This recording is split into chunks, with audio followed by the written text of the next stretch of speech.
Les questions fermées ne donnent pas beaucoup de possibilités de réponse comparées à une question ouverte, mais elles ont le mérite de nous être très utiles dans le cadre d'un entretien de vente. Il existe au total 6 types de questions fermées et dans la première partie de cette vidéo, je vous ai parlé des 4 premiers qui sont, premièrement, les simples questions fermées. Les réponses sont souvent oui ou non et grâce à ça, on pourra bien récapituler à propos de ce que le client a besoin.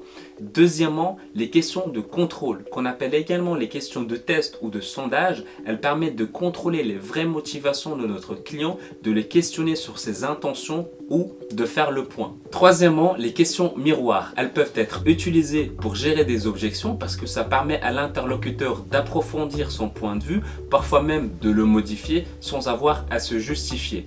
Et enfin, quatrièmement, les questions ricochées, elles permettent d'en savoir plus à propos de notre client et connaître sa perception et c'est le genre de questions qui permettent de marquer un intérêt sensible aux yeux de notre client.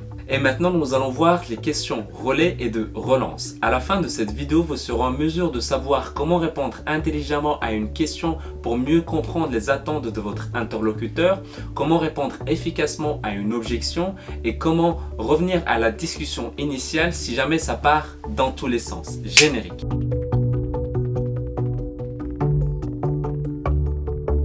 Bonjour, je suis Mehdi Lariani et bienvenue sur l'art de convaincre, la chaîne qui vous apprend à vendre plus, plus vite et plus cher.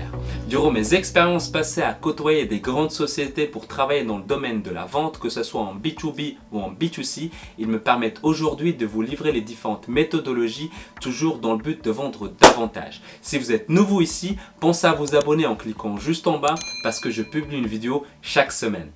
J'ai mis les questions relais et de relance dans cette seconde partie parce que leur utilisation n'est pas aussi fréquente que les 4 premières que j'ai citées. Alors commençons directement par, premièrement, les questions relais. Les questions relais restent souvent utilisées dans le cadre d'une animation de groupe ou d'une formation parce que le but est d'éviter de répondre à une question en faisant participer le groupe. Par exemple, Monsieur Henri pose une question intéressante. Qui veut y répondre ? Ou bien, est-ce que quelqu'un a un avis sur ce sujet ? Et leur utilité existe aussi dans le cadre d'une vente. Durant une négociation, quand il y a par exemple 3 personnes présentes dans une pièce, quand on reçoit une question posée par notre interlocuteur, on peut très facilement renvoyer la question posée à la 3e personne présente à ce rendez-vous. Par exemple, qu'en pensez-vous, Monsieur Dupont ? Quel est votre avis sur ce point, Madame Joyeux ? Par contre, ce qui est souvent utilisé comme question relais, c'est pour mieux comprendre les attentes de notre interlocuteur.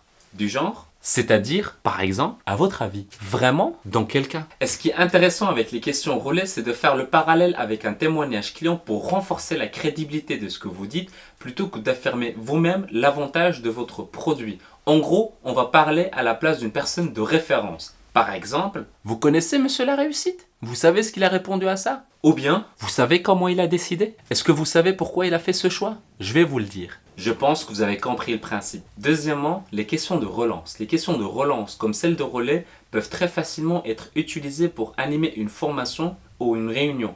Si vous avez envie que je fasse plus de contenu sur comment animer une réunion ou une formation de manière agréable et efficace, dites-le moi en commentaire. Alors, les questions de relance sont utiles pour valoriser un participant en isolant sa question. Par exemple, Monsieur Paul, vous posez une question intéressante tout à l'heure à laquelle nous n'avons pas répondu. Est-ce que vous pouvez répéter s'il vous plaît ? Et dans le cadre d'une vente, il y a parfois des discussions qui peuvent aller dans tous les sens. Et les questions de relance permettent à ce moment-là de recentrer la conversation avec, par exemple, pour revenir à notre sujet, dites-moi, Monsieur Gilles, vous disiez tout à l'heure que, pour revenir à notre question, Grâce à ce genre de questions relais, vous aurez la possibilité de revenir à votre question au sujet principal et amener la conversation là où vous le souhaitez.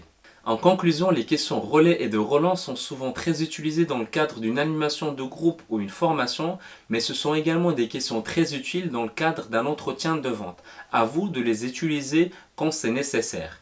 En résumé, premièrement, essayez de répondre à une objection en mettant en avant une personne de référence en utilisant des questions relais. Deuxièmement, s'il y a une 3e personne présente à votre entretien de vente, faites-la participer en demandant son avis ou bien si vous avez envie qu'elle réponde à une question particulière.